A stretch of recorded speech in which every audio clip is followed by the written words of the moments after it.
Dalawang katao na suspect sa kasong robbery hold-up arestado po sa mga tauhan ng Bulacan at Pampanga Police.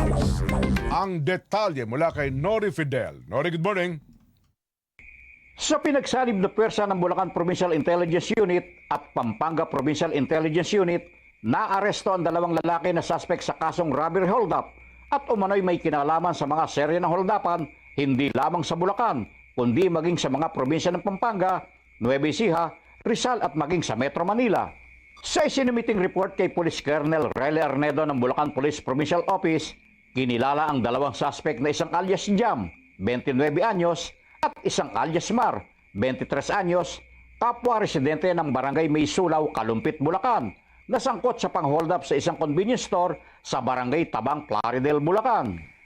Nakuha sa mga suspect bilang ebidensya ang isang kulay berdeng sasakyan na may plakang ULB 777, apat na plaka na magkakaiba ang numero, dalawang kalibre 38 baril na walang serial number, 5 pirasong bala, apat na cellphone, isang police patrol shirt, isang bull cap, isang goa pants, at isang reflectorized police vest. Nasamsam din ang assorted grocery items na kanilang kinulimbat, 20,000 cash money, 3 pirasong cable tie plastic handcuffs, isang crowbar, isang sledgehammer o martilyo, at isang pirasong duct tape.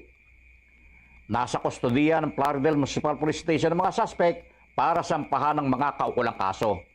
Nori Fidel, para sa 100% balita.